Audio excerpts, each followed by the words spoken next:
Et salut à toutes et à tous, et c'est Metaskies et on se retrouve pour une deuxième vidéo sur l'Arduino qui vous apprendra la syntaxe du langage.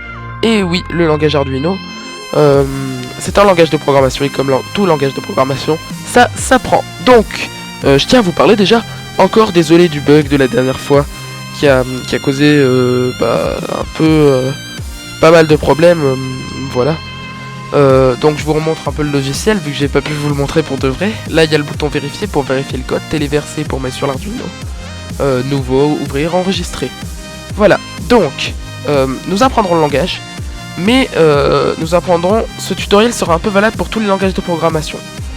Sauf bien sûr la syntaxe qui est différente de chaque langage. La syntaxe c'est quoi? C'est comment ça s'écrit, c'est-à-dire comment l'instruction va s'écrire. Est-ce qu'on va mettre un point virgule ou pas à la fin? Ça ce sera particulier au langage Arduino. Mais il y aura certaines choses qui seront valables pour tout, comme les variables. Voilà. Donc là, je vais vous parler, du langage en lui-même. Donc alors, le langage, il est très très proche, vraiment, du C et du C++. Alors le C et le C++, qu'est-ce que c'est? Ce sont deux langages de programmation. Vous comprendrez pourquoi c'est C++ après. Donc, dès que vous faites quelque chose sur Arduino, il y a toujours un code minimal. Donc je vais vous le taper et après je vous expliquerai ça. Donc void setup, tac.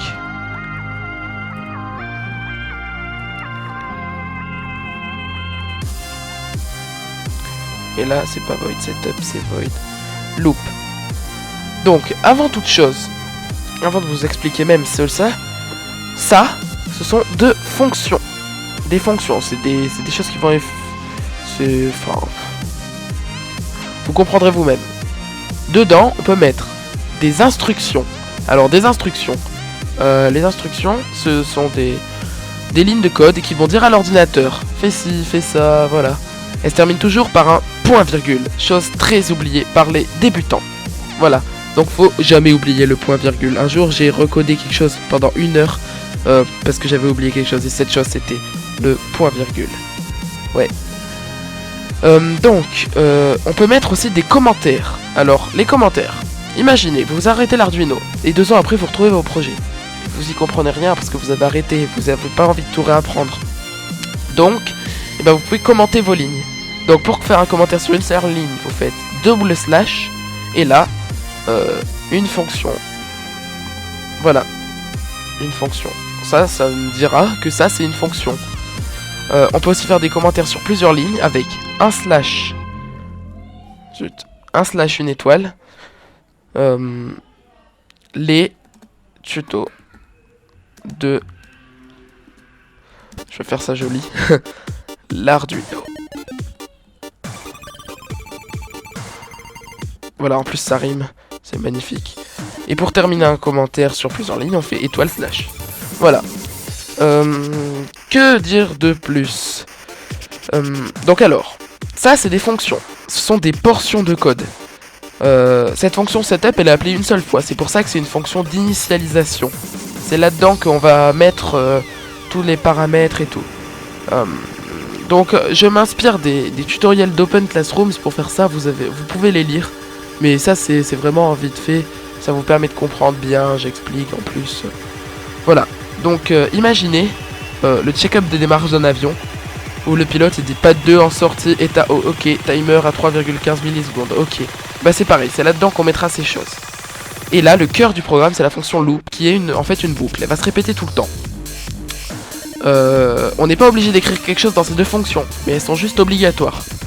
C'est-à-dire que là, je peux vérifier mon code, ça va le compiler. Normalement, ça me dira que c'est bon. Mais si j'ai pas une fonction, ça me dira qu'il me la manque, tout simplement. Donc voilà, les instructions, je vous en ai parlé.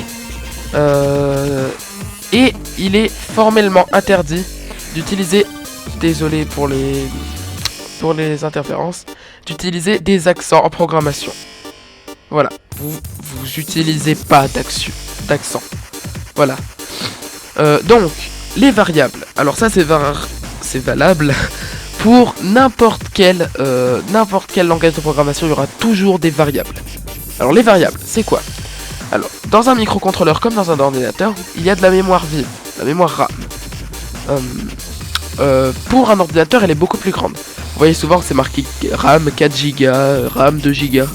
Alors que sur un microcontrôleur, sur celui de l'Arduino, elle est de 2 kg. C'est-à-dire c'est très petit.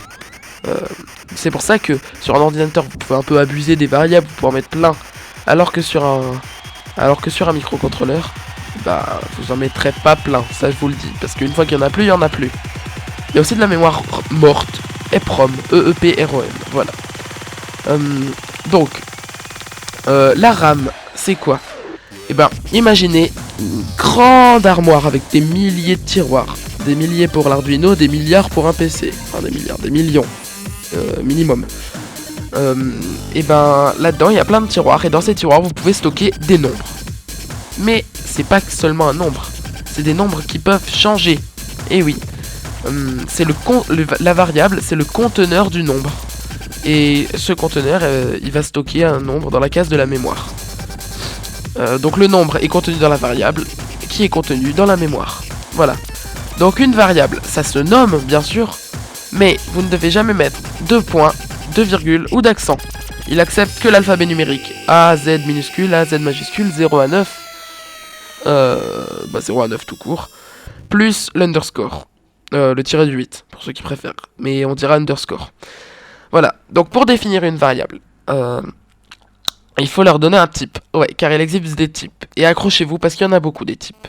Je vous mettrai peut-être un tableau dans ce coin-là. En fait, il existe plein de types. Donc je vais vous faire une petite liste vite fait. Les int pour integer, qui veulent dire... putain, mais c'est quoi ce portable de... Attendez. Pourtant, il est en mode avion et ça bug. Je vais l'éteindre, voilà. Désolé. Oui, mais éteins-toi, bouge-toi. Donc, pour les types de variables, il y a les int, integer, ce sont des entiers. Vous voyez les valeurs maximales dans le tableau, donc voilà. Et vous voyez la taille. Donc c'est une grosse taille quand même, 2 octets, ça va. Les longues, qui sont des entiers mais énormes.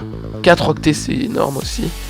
Il y a les chars, ce sont des entiers de moins 128 à plus 127, donc c'est pour des petits nombres qui prennent un octet, c'est sympa. Les floats, donc des décimales qui vont de beaucoup à beaucoup. Et les doubles. Donc on utilisera souvent des int, des chars et des doubles. Voilà. Donc pour déclarer notre variable, ça s'appelle une déclaration. On va mettre par exemple double pour un nombre décimal. Non, on va mettre int, ce sera plus simple. Int, mon âge. Donc il y a une convention chez les programmeurs qui dit que la variable, ça doit toujours être une variable qui parle, c'est-à-dire que son titre donne beaucoup d'informations sur elle. Mon âge, et qui est qui commence par une minuscule le premier mot et que après chaque mot commence par une majuscule. Voilà. Donc mon âge, on va mettre égal 13 ans. Point virgule. Et ouais, parce qu'il faut pas l'oublier. C'est comme ça que ça se fait. Et oui, mais pour éviter les dépassements de valeur, on peut mettre tout dans des doubles ou dans des longues. Mais non, parce que comme je vous l'ai dit, il n'y a pas beaucoup de place. Un PC, ça fonctionne à 2 GHz, multicore et tout, alors que là, ça fonctionne à 0,016 GHz, qui est égal à 16 MHz. Donc quand il y en a plus, il y en a plus. Il existe d'autres types de variables, c'est-à-dire d'utiliser un unsigned, c'est-à-dire de non signer sa variable pour qu'elle accepte que des nombres non négatifs, mais elle en accepte plus. C'est-à-dire un char qui va de moins... si je me souviens bien, moins 128... Non, moins 128 à plus 127. Et ben là, il ira de 0 à 255. Pareil pour les int et longues. Alors qu'ils prennent la même place. Donc c'est pratique pour les choses comme mon âge, qui est toujours positif.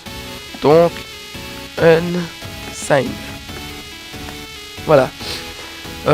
Et dans la particularité du langage Arduino, c'est qu'il accepte plusieurs types de variables. Il y a les bytes, donc pour un bit de données, soit un 0, soit 1. 8 bits font un octet pour votre culture. Voilà. Donc c'est des entiers de 0 à 255. Les word, ça sert pas à grand chose. Et les boolean. Donc les boolean sont des entiers qui vont de 0 à 1. Quoi ? Mais vous pouvez comprendre, vous allez comprendre, vous allez... Donc les variables booléennes sont des variables qui peuvent prendre que deux valeurs. 1 ou 0, vrai ou faux. Donc en anglais, true or false. Elles sont utilisées notamment dans les boucles et les conditions, vous verrez pourquoi. Elles peuvent être définies de plusieurs manières. Regardez. On va mettre par exemple un booléen qui va prendre, qui va savoir si on a les cheveux blonds. Booléen. Cheveux blonds égale true. Voilà. Moi j'ai les cheveux blonds. Donc c'est vrai. Pour certains ce sera false.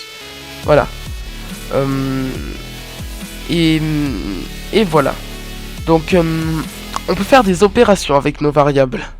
Donc des opérations mathématiques bien sûr. On va faire une variable x égale 8 et int y égale 5. Et j'allais oublier les points-virgules. Vous ferez bien gaffe avec ça.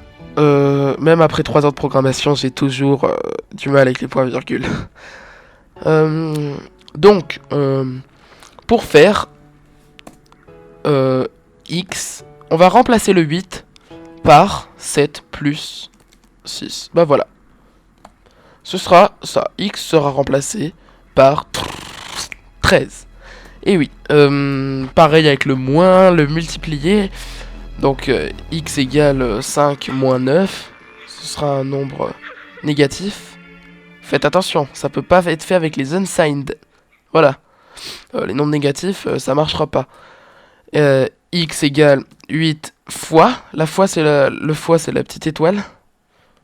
8 fois 9. Et x peut être égal à 7 divisé par 8. Par exemple. Mais il y a une autre division, une autre opération qui s'appelle le modulo. C'est-à-dire si je mets 40 et 3, 40 modulo 3, ça va nous donner le reste de la division entre 40 et 3.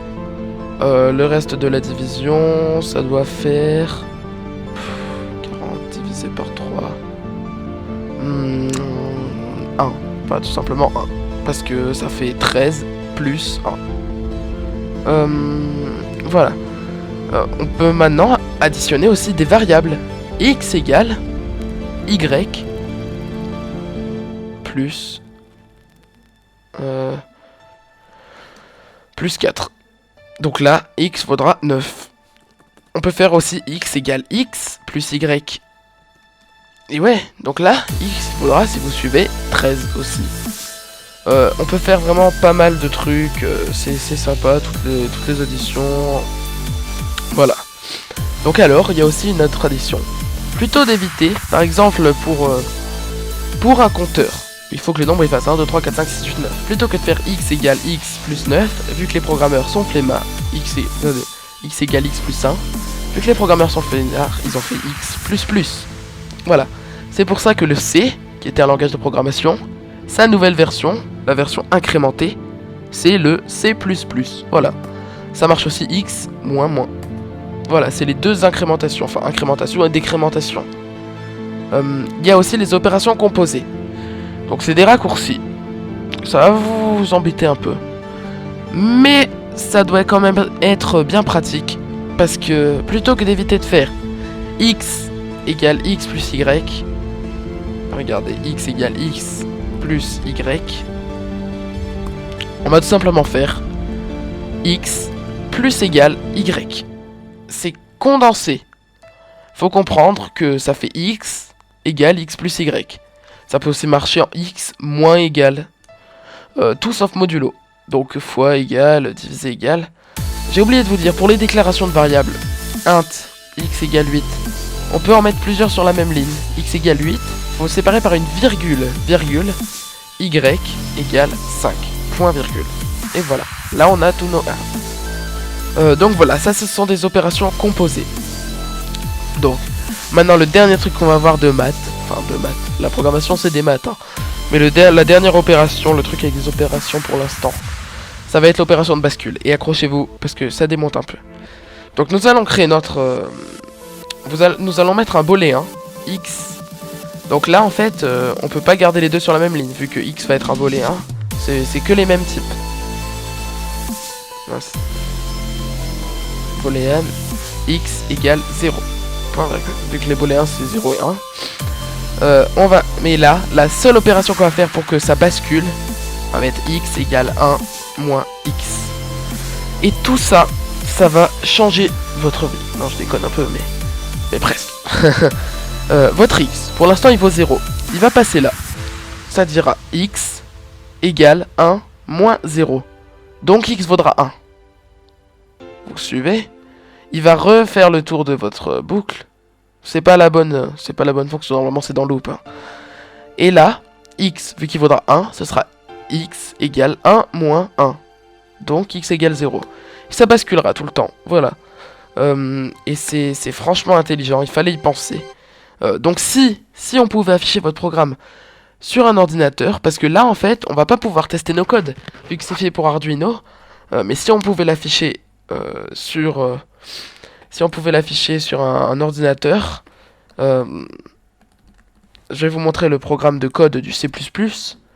Si on pouvait afficher le programme sur un ordinateur, et bah tout simplement, ça vous afficherait x égale 0, x égale 1, x égale 0. Enfin, je vais vous montrer en C++ ce que ça donne. C'est pas la peine de retenir, bien sûr. Vous verrez, la syntaxe est vraiment similaire. C'est un peu déroutant de voir ça.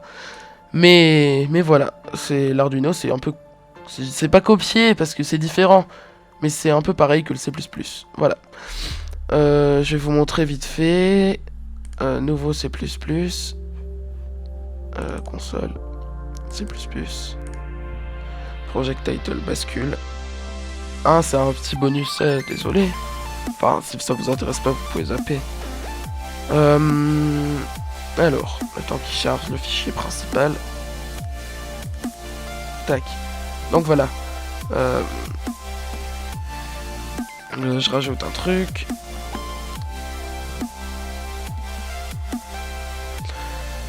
C'est bon. See out. Ouais. Donc, on va faire un booléen. Ah, boum, c'est ball. Ok. Ball. X égale 0, point virgule.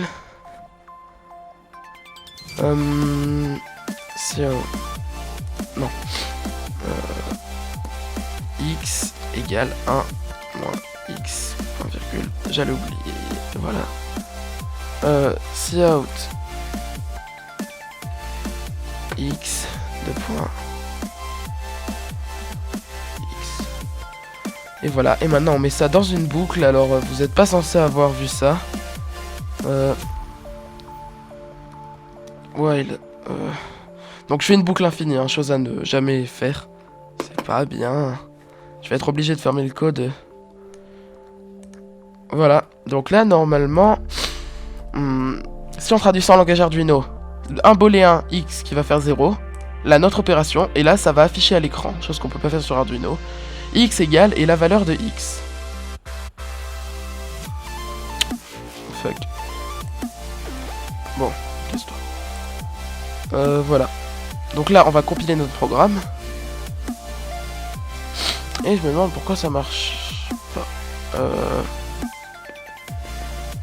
C'est bizarre. Ah d'accord, non. Alors en fait, je vous explique pourquoi. Parce que j'ai pris dans la boucle et à chaque fois, il remettait x égale 0. Donc à chaque fois, x est égal à 1. Donc ça, on va le faire qu'une seule fois, c'est pour ça qu'on va le mettre en dehors. Là, normalement, ça va marcher, mais il faut attendre un peu. Je sais pas comment on peut faire un delay. Wait. Non, bah enfin bon, vous allez voir ça affiché. Donc là, il va faire x égale 0.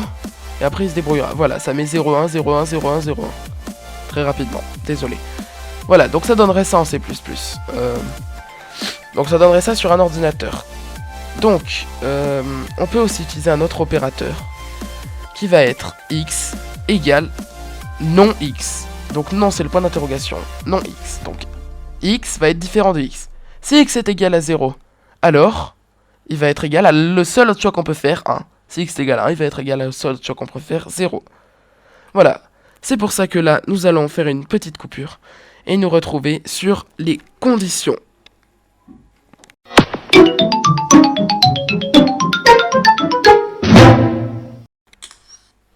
Et donc nous revoilà pour la deuxième partie de la vidéo qui portera sur les conditions et tout le reste. Alors une condition, imaginez on fait un site internet qui dit bah si on est mineur on peut pas rentrer, si on est majeur on peut rentrer, tout simplement. Donc on va créer une variable mon âge. Mon âge égale 13. Voilà. Donc déjà il faut savoir les symboles. C'est-à-dire, imaginez, la syntaxe de la condition, c'est si. Et ben, je vais vous montrer les symboles. Et là, il y a le tableau des symboles. Donc, si mon âge égale 18. Donc là, c'est si mon âge sera égal à 18. Alors, il fera ce qu'il y a dans la condition. Si mon âge est inférieur à 18, alors il fera ce qu'il y a dans la condition. Si mon âge est supérieur à 18, il fera ce qu'il y a dans la condition. Là, il y a aussi supérieur ou égal à 18, alors il fera ce qu'il y a dans la condition. Et, par extension, inférieur ou égal à 18, il fera ce qui est dedans. Il y a aussi non, qui est si mon âge n'est pas égal à 18, alors il fera ce qu'il y a dans la condition. Et je pense que vous vous en doutiez un petit peu. Et maintenant, si on s'occupait des conditions, et ouais, parce que là, je viens de vous apprendre des petits opérateurs. Mais voilà. Donc là, pour l'instant, vous allez apprendre la condition if else. If qui veut dire si en anglais. Donc voilà, on n'avait pas forcément tort quand on disait si. Donc, sa syntaxe, c'est if. Ta condition. Des chevrons comme pour notre fonction principale.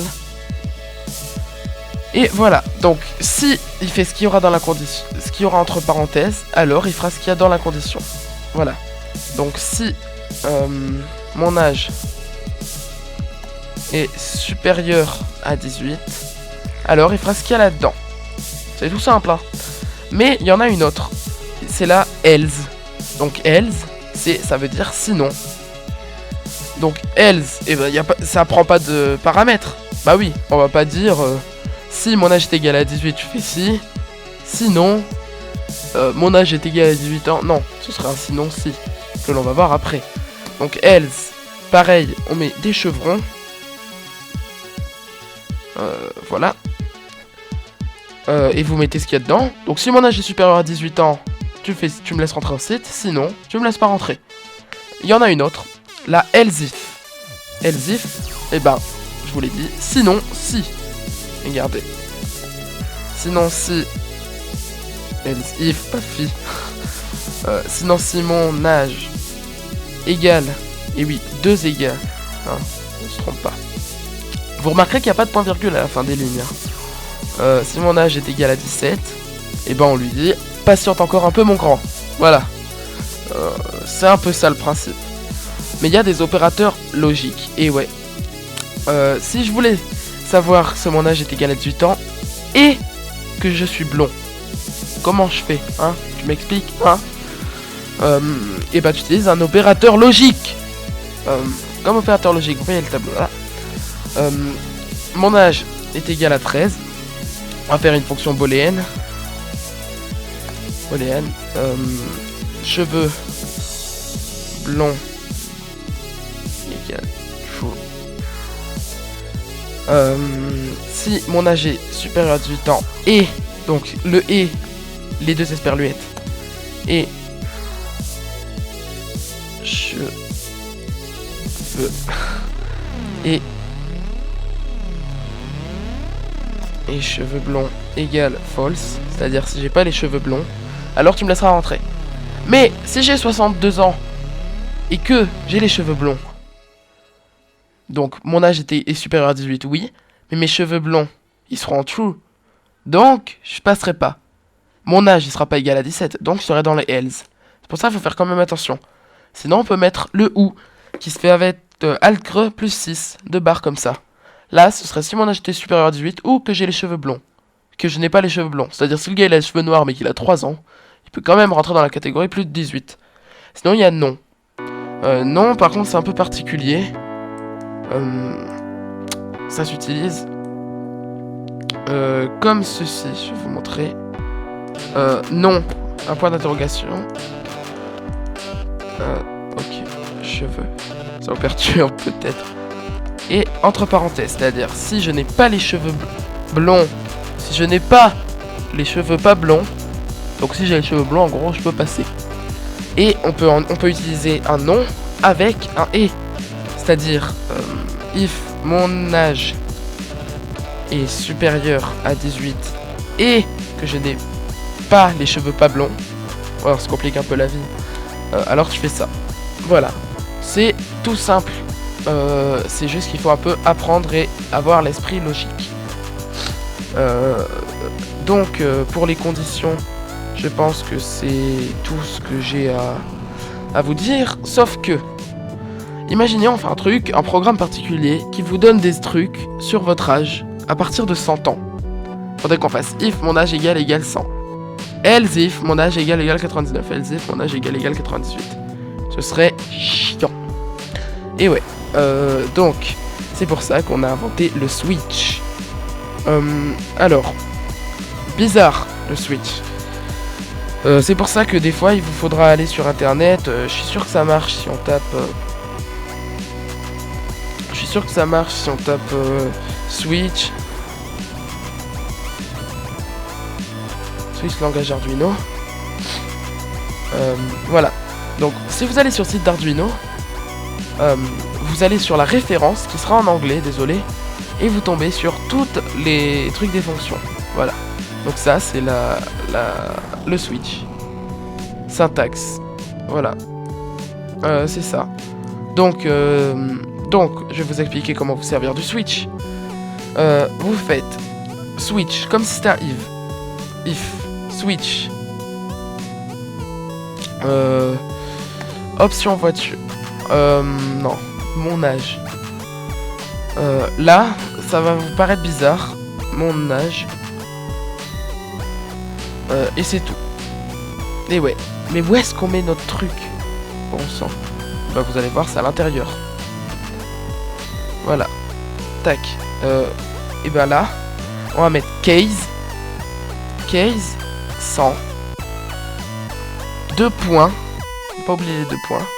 On met nos instructions. Tu fais ci. Point virgule. I. Et là, on met break. Ne pas oublier le break. Break. Point virgule.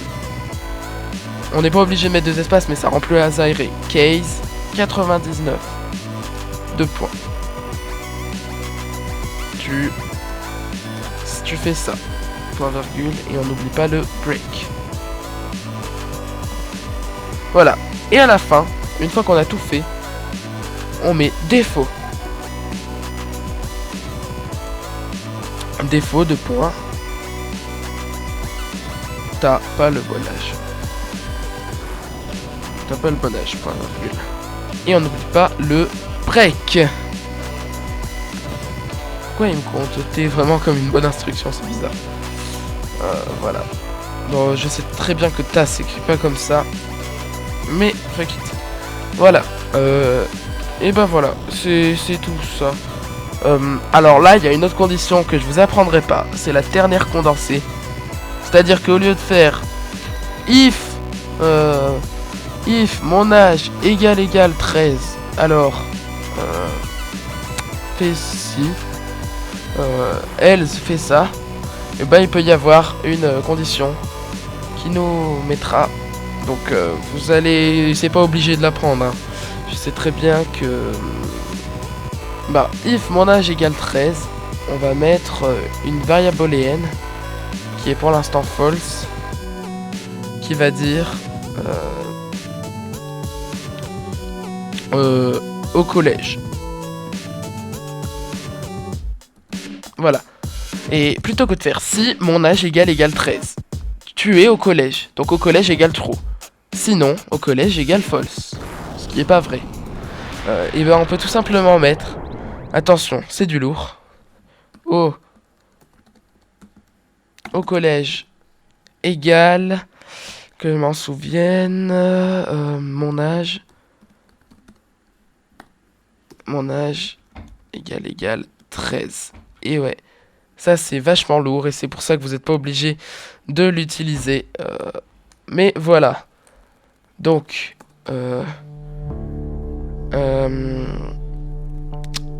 alors, il existe les boucles aussi. Les boucles. C'est quoi une boucle? Eh ben, vous en connaissez une pour l'instant. La boucle loop, ça se répète tout le temps en boucle. Et ben voilà, ça c'est une boucle. Donc, la boucle while. La première boucle qu'on verra, c'est la boucle while. Qui veut dire tant que, je crois. Et ben, on va faire un truc genre, tant que l'on est au collège, alors, t'as pas le droit de sortir en ville. Et ben, on va utiliser toujours les opérateurs logiques. Hein. While, tant que au collège égale true. Toujours pas de point virgule parce qu'on met des... ouais, le collège égale true. Alors, t'as pas le droit. Et on n'oublie pas le point virgule dans les instructions. C'est tout. Aussi, des exemples pratiques. Imaginez on fait un compteur. Ou... Ouais. Bah oui, regardez. Compteur, on le met à 0. Et ben, tant que compteur n'est pas égal à 5, alors compteur plus plus. Ce qui va dire que, pour l'instant, le compteur est égal à 0. Il rentre dans la boucle, il fait compteur plus plus. C'est-à-dire compteur égal à 1. Il est toujours pas égal à 5, etc. Et dès qu'il est égal à 5, et ben, compteur est égal à 5. Donc, on saute pas la boucle. On saute la boucle. Et voilà, il fait autre chose. Il y a aussi une boucle do while. C'est un peu comme la boucle while, sauf qu'elle a un avantage, c'est qu'elle est exécutée au moins une fois. Imaginez la boucle while, la condition n'est jamais vraie. On commence avec un âge avec au collège qui est forcément false. Et ben notre boucle au collège, elle sera jamais exécutée. Alors que si on met une boucle, merde, désolé, si on met une boucle do comme do la note, do, voilà, c'est ça sa syntaxe. Non, while, au collège égale true. Et là, vous oubliez pas, il y a un point virgule à la fin. Et ouais, c'est bizarre, il y a un point virgule à la fin.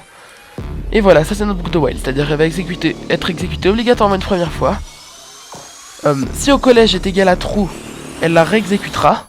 Si au collège est égal à false, elle la exécutera pas. C'est tout simple. Bah ça change pas vraiment grand chose. Hein. Non. Donc il y a aussi la concaténation de la boucle do while. C'est faire la boucle, mais ça, vous en servirez pas. Et la boucle là, très importante, la boucle for. C'est une boucle assez particulière, c'est-à-dire qu'elle va nous permettre à la fois d'initialiser la variable, de faire une condition et de l'incrémenter. Donc, c'est une boucle qui va être répétée un certain nombre de fois, tout simplement. Je vais vous mettre sa syntaxe. For. Non. J'ai des problèmes avec mon clavier en ce moment. Une variable int compteur égale 0, point virgule, on n'oublie pas. Tant que compteur est plus petit que 5. Oh, pourquoi il marche pas mes nombres? C'est chelou ça. Bon. J'ai mon pavé tactile qui marche plus. Ok. Désolé, tant que le compteur est plus petit que 5. Compteur plus. Et voilà, là on a une boucle for. Et là, comme d'habitude, on met les conditions exécutées. C'est-à-dire cette boucle, elle va faire quoi? Elle va créer et assigner notre variable de départ à 0. Elle va se dire, tant qu'elle est plus petite que 5, on l'augmente et on répète la boucle. C'est-à-dire si on veut faire un truc exactement 5 fois,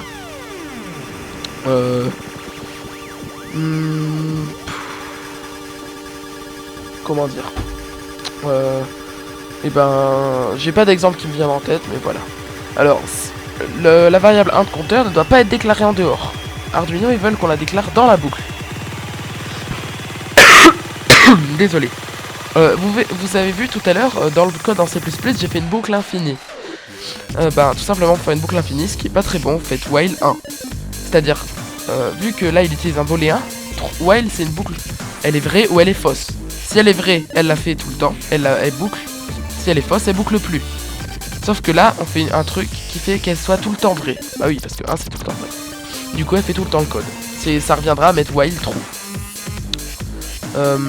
Donc des boucles forts, vous verrez des exemples, il en viendra beaucoup après, surtout dans la partie pratique. Ne vous inquiétez pas, on a bientôt terminé. On va parler maintenant des fonctions. Et ouais, les fonctions, exactement les mêmes que celles qu'on a vues tout à l'heure.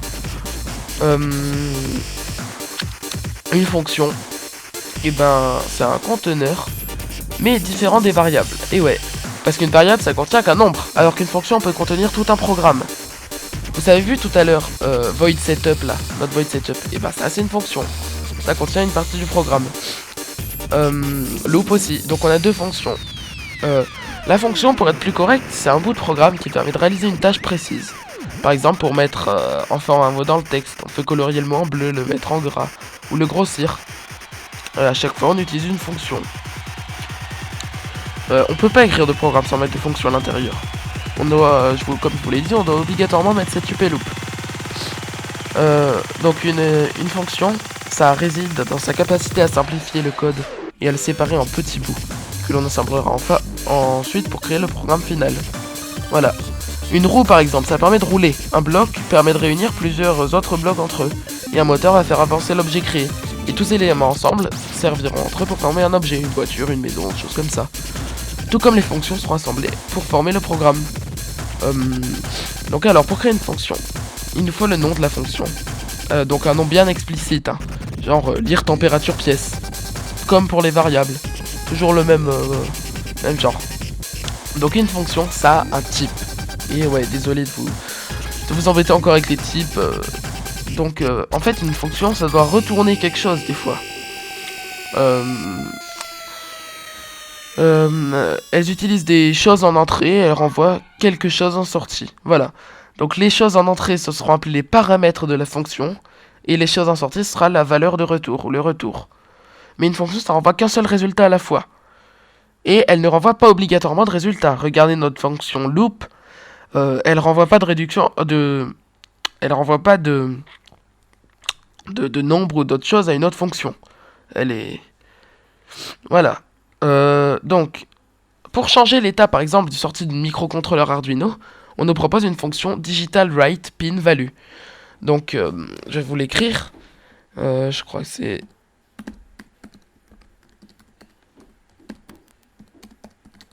Voilà, c'est ça. Oh, mais pourquoi il marche pas mon clavier? Pin value. Voilà. Donc pin, ce sera un paramètre, ce sera le numéro de la broche à changer, et la value, ce sera la valeur de la broche à changer. High ou low. Et voilà. Et donc là, il n'y a pas de retour de résultat, bien sûr. Ça va pas nous dire, ça pourrait nous retourner que tout s'est bien déroulé, mais ça servirait un peu à rien. Donc pour les fonctions qui n'ont pas de résultat, c'est void. C'est comme ça, c'est void. Voilà. On peut par exemple, pour faire une fonction, vide par exemple. Imaginez sur un langage, un code qui va permettre d'afficher un texte à l'écran. On va créer void fonction, afficher texte. Entre parenthèses, on va mettre le nom de ce qu'on va recevoir. Par exemple, si on reçoit variable. Voilà, on va l'appeler comme ça. Hein. Désolé, j'ai pas d'autre idée en tête. C'est difficile d'improviser comme ça. Et là, dans notre truc, on peut mettre if variable égale à 1. Alors, t'afficheras afficher cool, par exemple. Donc là, on pourra appeler notre variable Si on fait afficher texte, donc c'est notre variable afficher texte, et si on met 1, et ben 1 ce sera envoyé, là il s'appellera 1, ça s'appellera variable, et donc variable s'il est égal à 1, on affichera cool. C'est des choses comme ça, c'est tout simple. Pour les fonctions non vides, les fonctions typées, il faut simplement remplacer void par le type choisi, c'est-à-dire int. Et à la fin, il faut mettre return, c'est-à-dire on peut faire int. Je sais pas, j'ai aucune idée. J'ai vraiment aucune idée. Int plus 2 par exemple. Plus 2. Qui va prendre en entrée nombre. Voilà. Nombre. Elle va faire nombre égale nombre plus 2. Mais si vous vous souvenez bien, on peut tout simplement faire... Là j'ai oublié égal, hein, mais on peut tout simplement faire nombre plus égal 2. Et là, à la fin, faut pas oublier return nombre. Et j'ai oublié les points virgules. Voilà. Donc là, on appellera notre fonction et elle nous retournera le nombre. C'est pour ça que il faut mettre par exemple mon âge égale plus 2. Ça peut vous paraître bizarre, hein, je vous mettrai quand même les liens. Plus 2 mon âge. Alors là vous vous dites mais c'est quoi ce bazar? Désolé, j'explique peut-être pas forcément aussi bien que vous le souhaiteriez. Mais là, en fait, ce qui va se passer, bon les le collège on s'en fout. Il va déclarer mon âge à 13. Et là, on va dire mon âge, il va être égal à plus 2 en envoyant mon âge. C'est-à-dire que là, mon âge, il va être envoyé dans plus 2 à la place de nombre. Donc nombre plus égal 2, ça veut dire que mon âge qui était à 13, il se prendra à 15. Et là, il retournera mon nombre. C'est-à-dire que cette fonction, elle fera mon âge égale 15. Et là, mon âge vaudra 15. Voilà. Et les fonctions avec des paramètres, c'est tout simplement ça. Voilà. Donc là, c'est les paramètres de notre fonction. Ah, désolé, parce qu'en plus, je vous ai induit en erreur. C'est là, en plus, il faut mettre le type de la variable. Bah oui, il faut la déclarer. Int nombre. Si vous voulez en mettre plusieurs, vous faites des virgules. Et voilà. Par exemple, on peut faire une fonction addition. Addition. Int nombre 1, virgule, int nombre 2. On peut mettre un int somme égale 0 pour l'instant. Somme va être égal à nombre 1 plus nombre 2. Et return somme. Voilà. Et là, il nous faudra int x égale 5, y égale 9. Point virgule. Là, on va mettre, je ne sais pas, addition, x virgule y. Ce qui servira un peu à rien, vu que ça retournera une valeur dans le vide.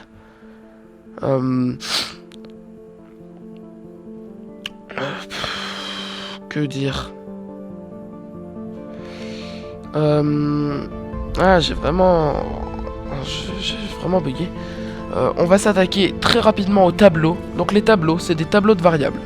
Imaginez des tableaux de variables.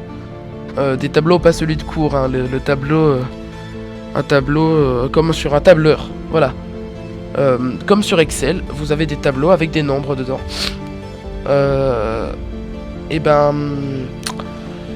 Imaginez un exemple qu'on va garder tout au long de la partie. Chaque élève, il sera identifié par un numéro allant de 0, le premier élève, à 19, le 20e élève de la classe. On part de 0 car en informatique, la première valeur de un tableau c'est 0. Et...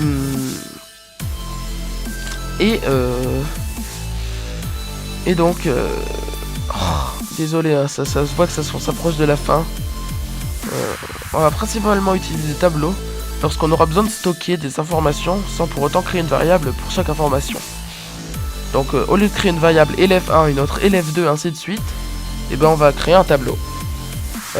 Élève 1, par exemple, élève 0, on ne connaît pas le nom par exemple, mais ça stockera une valeur. Donc par exemple, on peut créer un tableau élève 0, élève 1, et la variable ce sera note élève 0, note élève 1, etc. Avec notre exemple, élève 0 par exemple il aura 10, élève 1 il aura 15, 5, des choses comme ça. Donc, pour déclarer un tableau, pour une classe de 20 étudiants, je vais supprimer ça. Voilà, pour une classe de 20 élèves, on va faire float, note, et là entre crochets, pas entre chevrons, puisqu'il y a 20 élèves, 20. Et voilà. Donc là, il y aura 20 cases prises en mémoire. 20 cases float qui seront prises.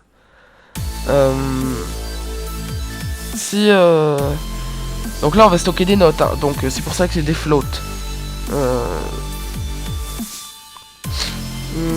Que dire? Par exemple, comment on peut accéder et modifier à une seule case du tableau? Et ben, on va créer une autre fonction. Float, note 1, note 1, égale, par exemple, ce sera un 15. Et ben, on va mettre valeur, non, désolé. Note 1 égale note, et là on précise la case du tableau. On va mettre ça par exemple pour le 10e élève, qui sera le numéro 9, parce que ça commence de 0. Et à présent on peut directement modifier... Donc là en fait ça va être... Non, je me suis trompé. Là ça va être note 1, qui contiendra la valeur de note 9. Mais on peut simplement faire dans le sens inverse aussi. Note 9.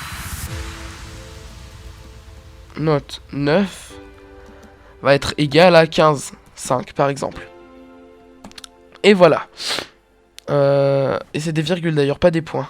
Désolé. Que vous dire d'autre? On peut aussi initialiser un tableau. Avec une boucle for par exemple. Donc dans notre examen de notes, on part du principe que l'examen n'est pas passé. Donc tout le monde a 0 pour l'instant. Et comment on peut mettre 0 dans toutes les cases? Eh ben, on va mettre une boucle for. Donc souvent, on appelle la variable dans la boucle for i. Je sais pas pourquoi. Donc int i, point virgule. Tant que i est plus petit que 20, et ben i++. Voilà. C'est ça. Et là, on va mettre note i, parce qu'on a le droit d'utiliser i vu qu'on est dans notre boucle for égale 0. Qu'est-ce qui va se passer? Pour l'instant, i va être égal à 0. Donc la note 0 sera égale à 0. Là, il va faire i+. Donc la note 1 sera égale à 1. Et dès qu'il arrivera à la note 20, i sera plus en dessous de 20. Donc, i, la boucle s'arrêtera. Tout simplement. On peut aussi tout simplement faire, mais ce sera plus long. Oh, désolé. Note 0 égale 0. Note. D'ailleurs, il y a un S à note, je crois. Ouais. Note 1 égale 0. Avec des points virgules. Ce sera long et fastidieux. Voilà. Par exemple, si on veut rechercher la note maximale, je sais pas comment on peut... Je sais pas si on peut récupérer... Voilà. Notre fonction. Pour rechercher la note maximale. Alors, ça va être assez dur. Vous devez vous accrocher. Hein. Vous devez vraiment vous accrocher. Alors, on va initialiser la variable qui contiendra la note maximale. float.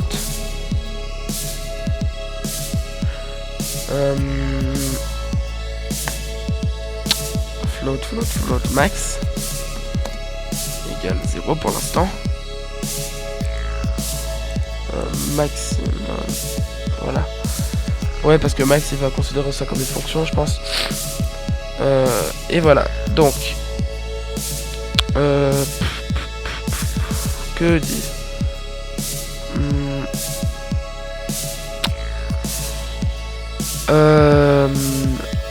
Donc notre boucle, une boucle for comme d'habitude, i égale 0, point virgule, tant que i est plus petit que 20, i plus, tac, tac, tac. Là on peut faire un if par exemple. Donc if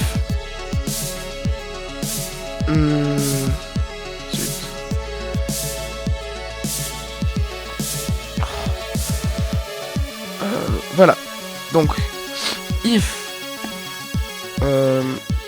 notre tableau, donc notre tableau de notes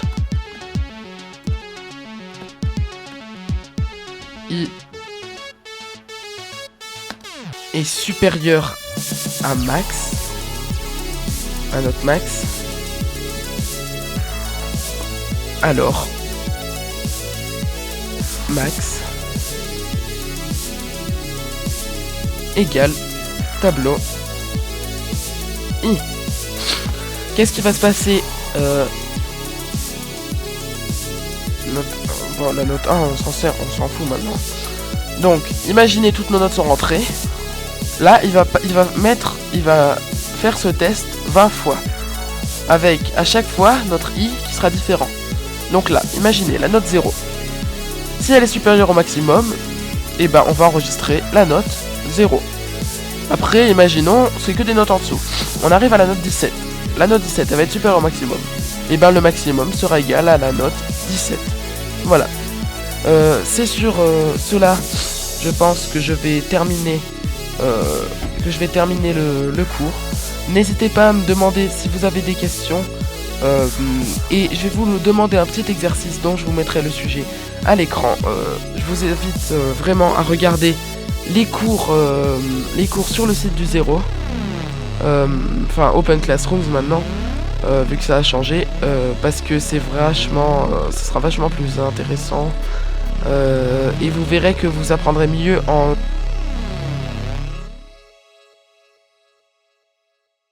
Je vous dis merci de m'avoir suivi sur une vidéo aussi longue, et à plus. Salut.